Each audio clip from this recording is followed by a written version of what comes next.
Learn air pollution is caused by natural and human-made source. Yes. Air pollution বায়ু দূষণ দুটি ভাবে হয়, একটা কি ন্যাচারাল ভাবে প্রাকৃতিক Yes. নিয়মে হয়, আর একটা হচ্ছে হিউম্যান মেড সোর্স। দুই রকম উৎস থেকে বাতাস দূষিত হয়। Understand? Number 1, natural source. Natural সোর্সটা কি? Volcanoes make the air dirty with smoke and ash when they erupt. যখন ভলকানোসটা look at the picture, that is volcanos মতলব আগুনের ফোয়ারা। ওকে, ঠিক জলের ফোয়ারা ঝর্ণা যেমন আসে তেমন আগুনের ফোয়ারা যায়। সেই আগুনের ফোয়ারা থেকে যে ধোঁয়া আসে, যে নোংরা আসে, সেগুলো থেকে বাতাস দূষিত হয়। Okay, secondly strong winds in desert lift dust dirtying the air. Look at the picture. যখন স্ট্রং মতলব ভীষণ শক্তিশালী ঝড় হয় তখন এরকম ধুলোবালি ওড়ে ইয়েছো না, সেই ধুলোবালি যখন হ্যাঁ, সেই ধুলোবালির মধ্যে অনেক কি থাকে, ডাস্ট, নোংরা থাকে। সেই ধুলোবালি যখন বাতাসে মেশে সেই সময় বায়ু ভীষণভাবে দূষিত হয়। Understand? And thirdly, fires in forest can create a lot of smoke that goes into the air. যখন জঙ্গলে, লুক অ্যাট দ্য পিকচার, জঙ্গলের মধ্যে আগুন হয়, দাবানল হয়, সেই সময় সেই আগুন থেকে যে ধোঁয়া বেরোয়, যেন স্মোকের মতো ধোঁয়া বেরোয়। ওকে, ওই ধোঁয়া যখন বায়ুতে মেশে তখন এয়ার পলিউটেড হয়। আন্ডারস্ট্যান্ড? এই তিনটি পয়েন্ট তোমাকে সবসময় মনে রাখতে হবে। প্রাকৃতিক কারণে এয়ার পলিউটেড হয়। Number 1 volcanoes, number 2 strong winds, শক্তিশালী ঝড়, অ্যান্ড অ্যাট লাস্ট কি air Pollution. Fires in the forest. Yes. দাবানল বা ফরেস্টে যখন আগুন জ্বলে যায় সেই সময়। Understand? Next, man made source. মানুষের দ্বারা কিভাবে এয়ার পলিউটেড হয়? Vehicles burn fuel and release smoke into the air. Okay, listen to me. Vehicles মতলব যখন গাড়ি ঘোড়া চলে তার যে আওয়াজ ধোঁয়া বেরোয় সেখান থেকে এয়ার পলিউটেড হয়। আর কোথা থেকে হয়?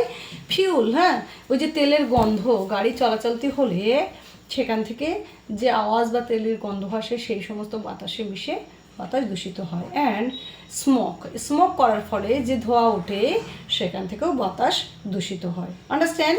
দেখো, লুক অ্যাট দ্য পিকচার। গাড়ি ঘোড়া যখন ভীষণ স্টার্ট নেয় সেই সময় একটা সাইলেন্সার দিয়ে কালো ধোঁয়া বেরো হয়, তো সাদা কালো ধোঁয়া মিক্সড হয়ে বেরোয়, সেটা বাতাসকে পলিউটেড করে।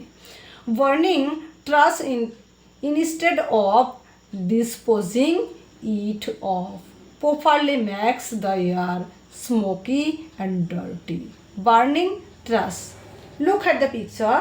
যখন কোনো প্লেস, এনি প্লেস, ওকে, সে তোমার স্কুল হতে পারে, সে তোমার বাড়ি হতে পারে, সে কোনো পার্ক হতে পারে, এনি আদার্স প্লেস, ওকে, সেখানে যে ডাস্ট মতলব ঝাড়ু দিয়ে নোংরা জঞ্জালগুলো এক জায়গায় করা হয়, সেটা প্লাস্টিক থাকতে পারে, পাতা থাকতে পারে, XYZ অনেক কিছু থাকতে পারে, সেটাকে যখন পুড়িয়ে দেওয়া হয়, সেই পুড়িয়ে দেওয়ার ফলে সেখান থেকে যে ধোঁয়া আসে সেটাও কিন্তু স্মোকের মতো ধোঁয়া। হ্যাঁ, সেটা যখন এয়ারের সাথে মিক্সড করে তখন এয়ার পলিউটেড হয়। বাতাসে মিশলে সে সময় বাতাস দূষিত হয়।